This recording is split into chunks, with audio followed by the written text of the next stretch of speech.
All India Radio presents Morning News.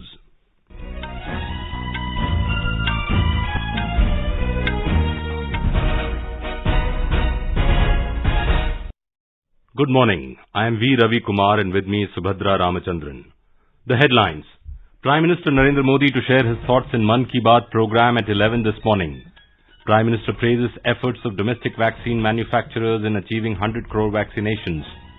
Centre asks states and union territories to augment pace of second dose of COVID vaccination, also asks them not to lower guard during festival season. India's vaccination coverage crosses 102 crore mark. Home Minister Amit Shah lays down roadmap for restoration of statehood for Jammu and Kashmir. Flags off Srinagar-Sharjah direct flight. Turkey announces to declare 10 ambassadors from Western countries persona non grata for their call to release philanthropist Usman Kavala. And in T20 Cricket World Cup, India to take on arch rivals Pakistan in their first group match at Dubai this evening.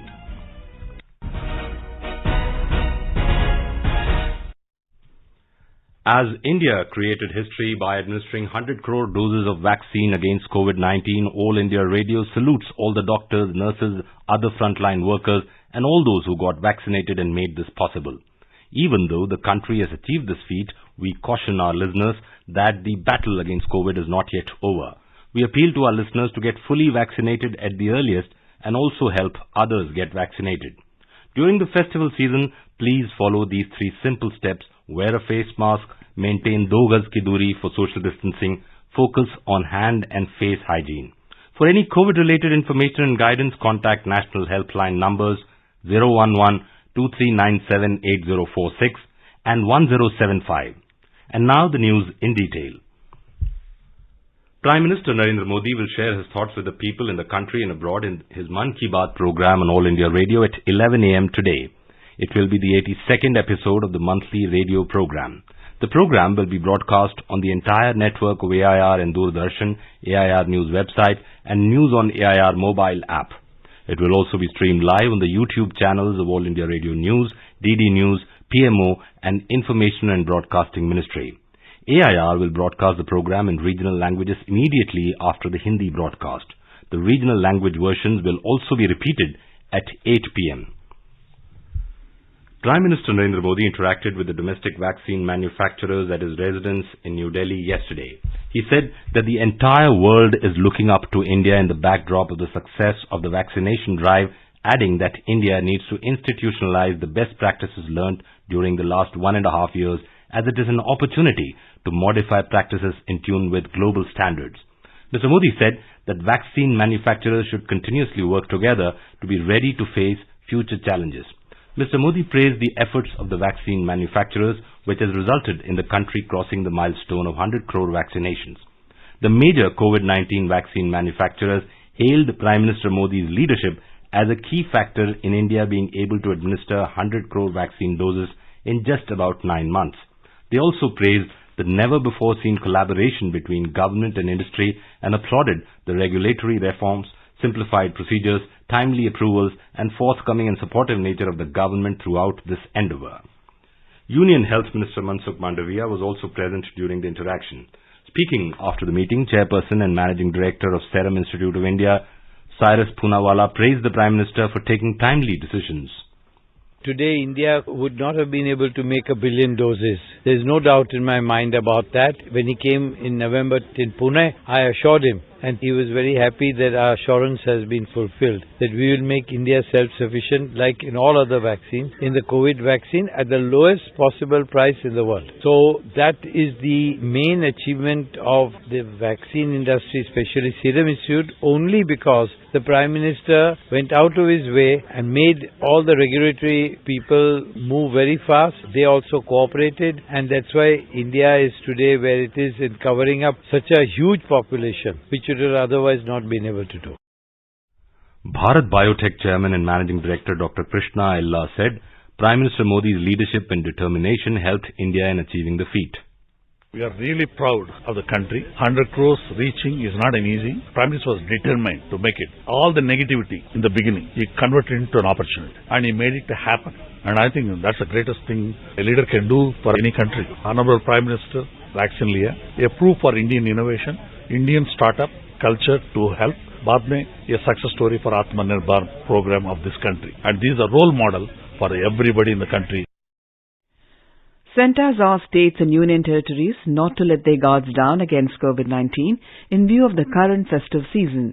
In a letter, Union Health Secretary Rajesh Bhushan asked for strict enforcement of laid-down guidelines for allowing festivities in a cautious, safe and COVID-appropriate manner.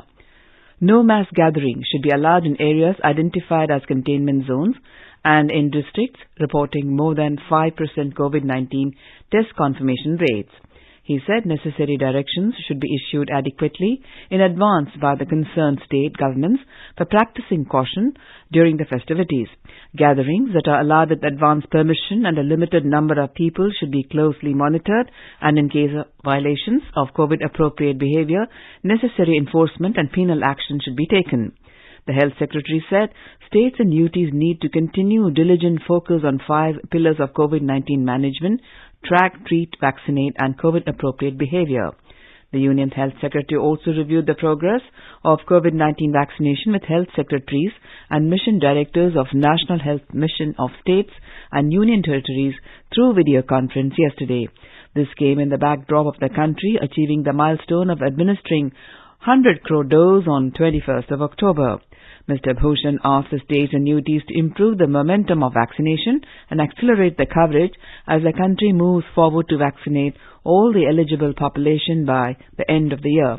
Highlighting the sizable number of eligible beneficiaries who have not received their second dose, Mr. Bhushan urged the states and UTs to focus on those beneficiaries who are waiting for their second dose after the interval period.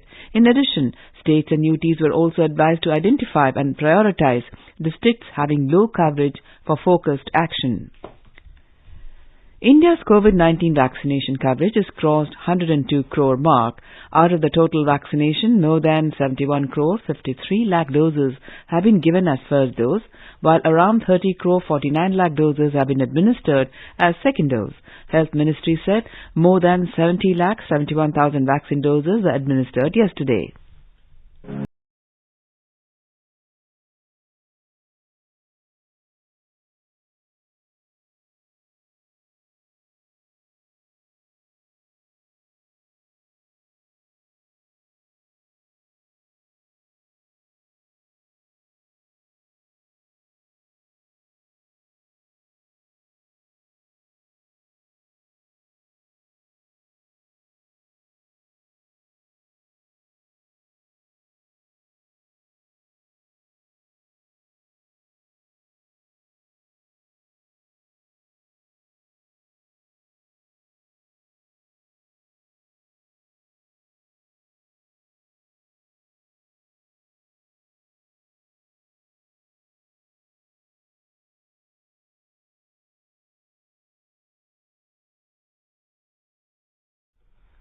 Tamil Nadu government has extended the COVID regulations up to 15th November in the state.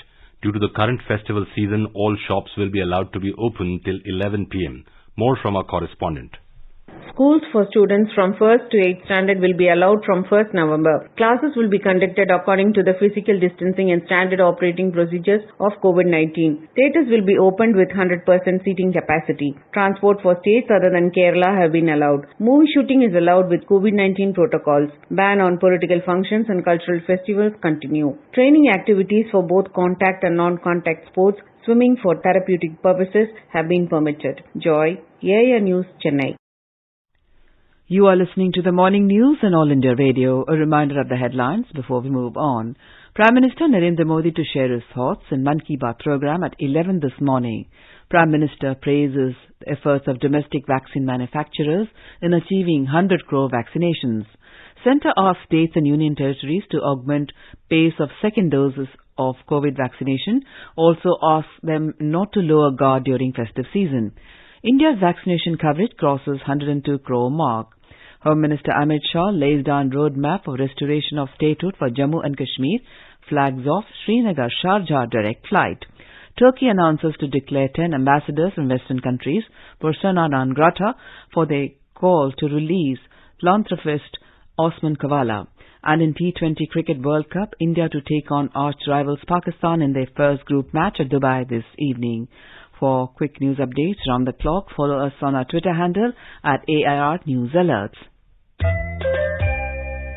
चलो मिलकर एक शुरुआत करें, चलो एक फैसला आज करें, मास्क नहीं तो टोकेंगे, कोरोना को रोकेंगे, चलो एक इरादा करते हैं, चलो कुछ वादा करते हैं, मास्क नहीं तो टोकेंगे, कोरोना को रोकेंगे।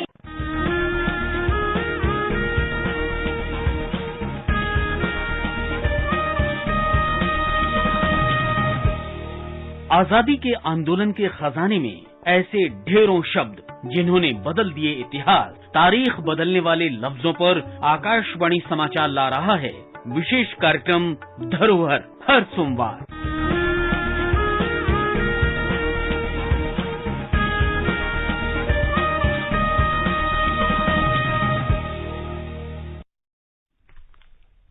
Home Minister Amit Shah has announced the roadmap for restoration of statehood for Jammu and Kashmir. He said elections would be held after the delimitation exercise, which will be followed by restoration of statehood. चुनाव कराने ही कराने, delimitation रोकना। क्यों रोकना? क्योंकि हमारी राजनीति का नुकसान होता है। भाई अब कश्मीर में ऐसा कुछ रुकने वाला नहीं है। कश्मीर के युवाओं को मौका मिले, इसलिए अच्छा डिलिमिटेशन भी होगा। डिलिमिटेशन के बाद चुनाव भी होगा और फिर से स्टेटहुड का स्टेटस भी वापिस आएगा। मैंने देश की पार्लियामेंट में कहा और यही रोड मैप है।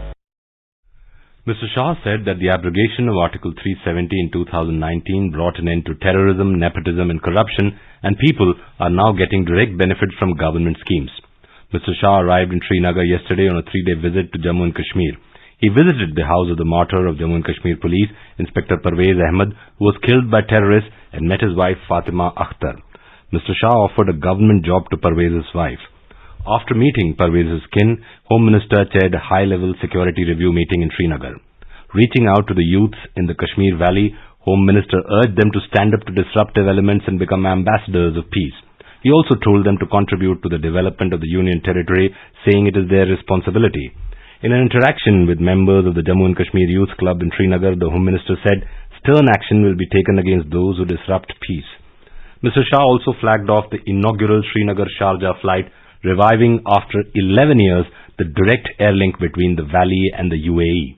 The flight, operated by Go First, took off from Srinagar for Sharjah at 6:30 p.m. and landed in the UAE at 9 p.m. Mr. Shah said the direct flight will boost trade and tourism between Jammu and Kashmir and the UAE. Sharjah खाड़ी के देशों में हर airport से बहुत नजदीक है।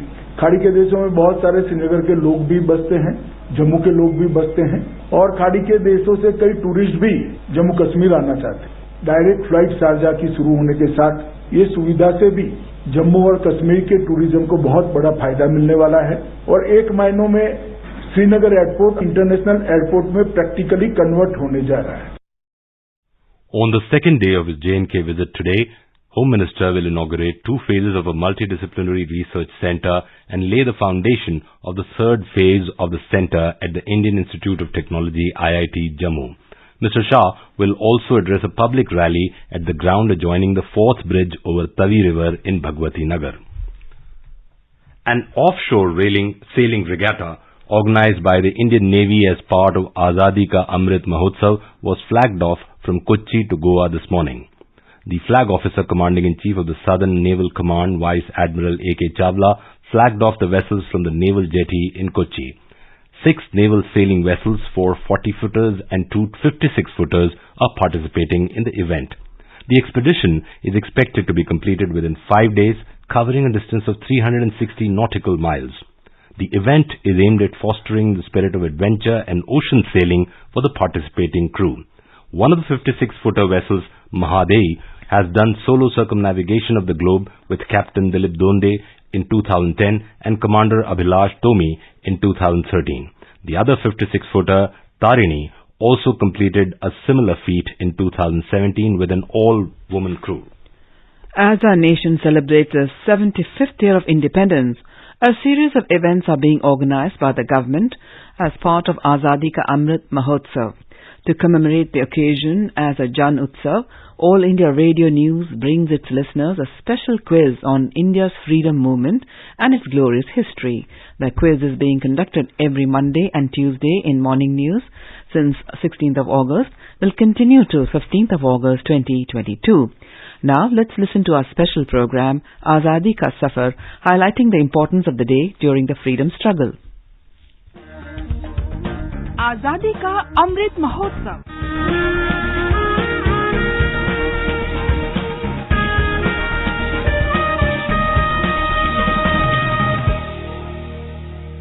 Azadi Ka Safar with AIR News. India's glorious fight for freedom is one of the greatest struggles the modern world has ever witnessed. AIR News brings you a glimpse of the valiant struggle every day.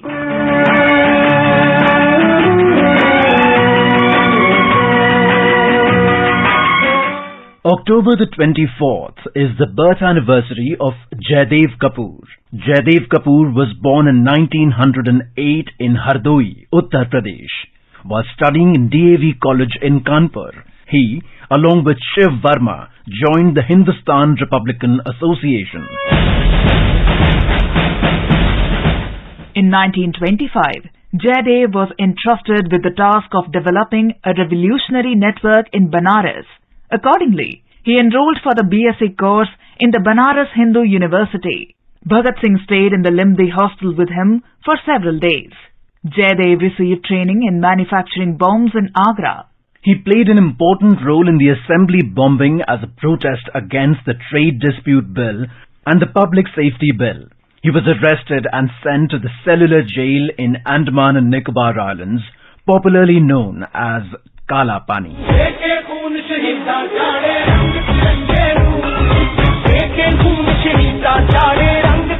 He expressed the desire to meet Bhagat Singh and other associates for the last time.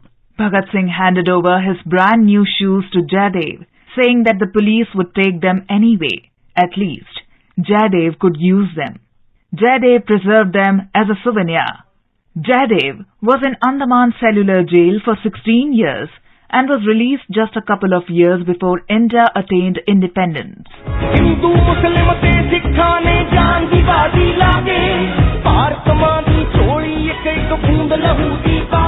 24th of October is the birth anniversary of Lakshmi Sehgal. Lakshmi Sehgal was born on October the 24th, 1914 in Madras to S. Swaminathan and A.V. Ammukutty. Ammukutty Swaminathan was a social worker and freedom fighter who would later become a member of India's Constituent Assembly. Upon completion of high school, Lakshmi Sehgal studied at the Madras Medical College, from where she completed her MBBS in 1938.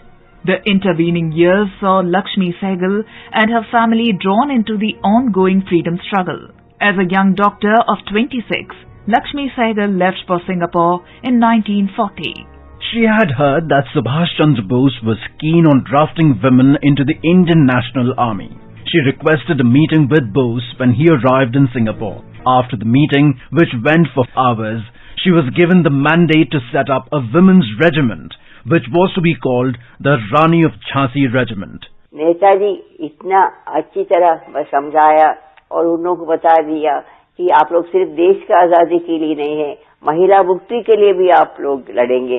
खराब लगता है कि हमारे देश में हम लोग सिर्फ अंग्रेजों से गुलाम नहीं है, हमारा सामाजिक भी ऐसे बुराइयां हैं जिससे हम लोग खुद गुलाम को बनाते हैं.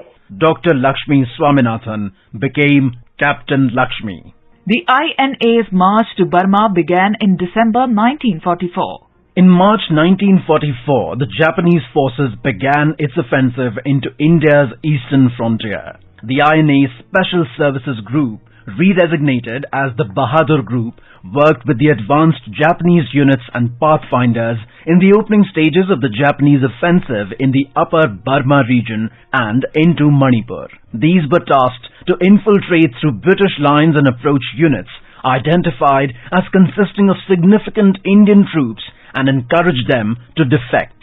Captain Lakshmi Sehgal was arrested by the British Army in May 1945. She remained under house arrest in the jungles of Burma until March 1946, when she was sent to India. Captain Lakshmi married Colonel Prem Kumar Sehgal, a leading figure of the INA, in March 1947. The couple moved from Lahore to Kanpur, where she continued her medical practice to help people who were displaced due to partition, thus earning the trust and gratitude of both Hindus and Muslims. In 1998, Sehgal was awarded the Padma Vibhushan. Lakshmi Sehgal died of a cardiac arrest on the 23rd of July 2012 at the age of 97 in Kanpur.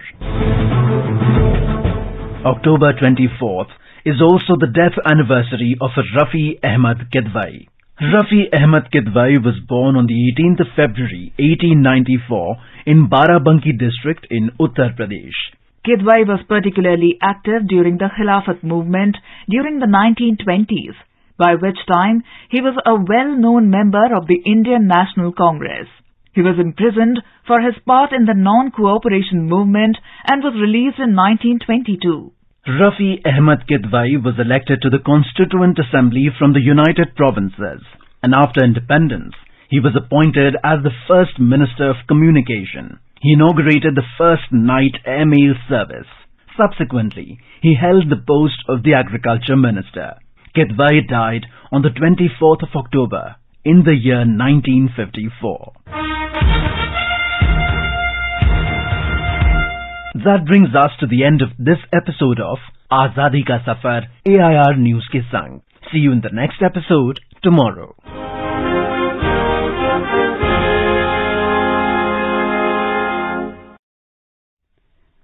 Turkish President Tayyip Erdogan has ordered his foreign ministry to declare 10 ambassadors from Western countries persona non grata for calling for the release of philanthropist Osman Kavala.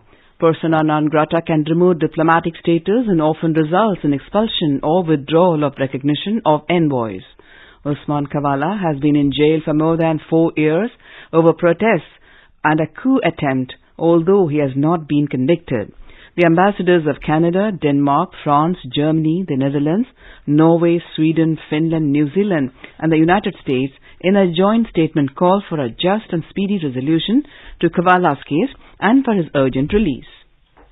In Afghanistan, at least 2 civilians were killed and 4 injured in roadside bomb blast targeting a Taliban vehicle in Jalalabad yesterday.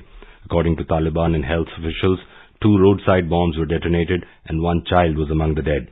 District Police Chief Ismatullah Mubarak said no Taliban fighters were harmed in the blast. No one immediately claimed responsibility for the attack, but the Islamic State group is active in the eastern part of Afghanistan. Russia reported 1,075 COVID-19 deaths yesterday. This is Russia's 5th straight daily record, as over 37,678 new corona cases were reported in the country. Authorities are getting ready to shut workplaces countrywide and lock down the capital, Moscow. President Vladimir Putin has already approved a nationwide workplace shutdown in the first week of November. Moscow will also reimpose a partial lockdown from 28th of October, with only essential shops such as pharmacies and supermarkets allowed to remain open. Tamil film Kurangal has been announced as India's official entry to the Oscars 2022. Shaji N. Karun, the chairperson of the 15-member selection committee set up by the Film Federation of India, made the announcement yesterday. The film will compete for the Best International Feature Film at the 94th Academy Awards, to be held next year in Los Angeles. In T20 Cricket World Cup, India will take on arch rivals Pakistan in their first group game at Dubai today. Overall, India and Pakistan have played each other 5 times in the T20 World Cup, and India have emerged victorious on all the occasions. Indian skipper Virat Kohli told media that the focus of Indian team is to play well in the World Cup. We need to be in the most balanced pace possible. We feel pressure playing any kind of game, and it's also a thing to understand that as professional cricketers, you eventually start thinking about the situation that you're going to be in as batsmen and bowlers, and it's very important for us to keep focused on that, and we just focus on what we need to do as cricketers. And hence I always maintain that for me it's never been different to any other game of cricket that we play. Our mindset is not different, our preparations are not different, and our approach to the game is also certainly not different. All India Radio is broadcasting ball-by-ball commentary of the World Cup matches. In the opening match of Super 12 stage of the tournament yesterday, Australia defeated South Africa by 5 wickets in Abu Dhabi. Earlier, South Africa were restricted to 118 for 9 in the stipulated 20 overs.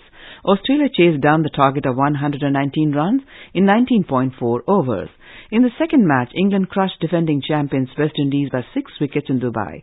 Playing first, West Indies were bundled out for just 55 runs.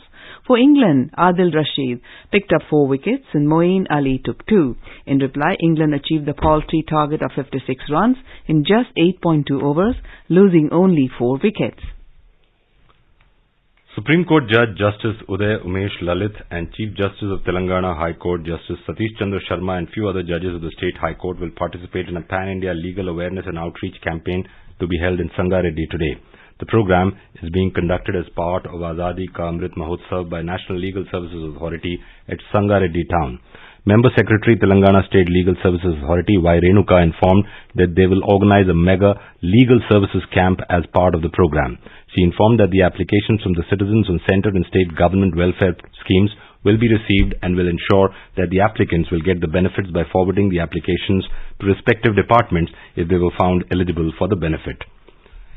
In Kerala, hilly regions and some other parts received heavy rains last evening, inundating several low-lying areas.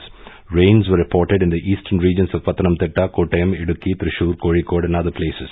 Although landslides took place at some places, no loss of life was reported. Meanwhile, water level in the Mullaperiyar Dam has crossed 136 feet last evening as against its full reservoir level of 142 feet. The reservoir is receiving 5,650 cusecs of water following heavy rain in its catchment areas. The IMD has issued yellow alert for Pathanamthitta, Kottayam, Idukki, Kozhikode and Wayanad districts. It said thunderstorms with lightning are also likely at one or two places. Now let's take a look at the weather forecast for today. The national capital Delhi will have a generally cloudy sky with light rain. The temperature will vary between 18 and 31 degrees Celsius. Mumbai will have a partly cloudy sky. The minimum temperature was 23 degrees Celsius while the maximum is expected to be around 33 degrees Celsius.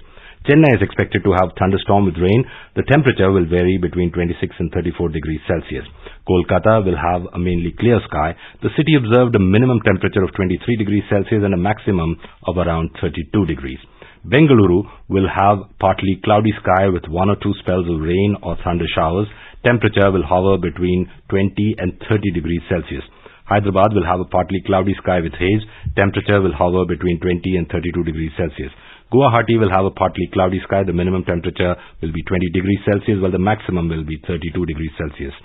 And Gangtok will have a generally cloudy sky with one or two spells of rain or thunder showers. Temperature will hover between 14 and 16 degrees Celsius. And now an overview of today's newspapers. Most newspapers have noted the Prime Minister's meeting with the top brass of 7 COVID-19 vaccine manufacturers, the Home Minister's visit to Jammu and Kashmir and the CJI's comments at the inauguration of the Aurangabad bench prominently on their front pages.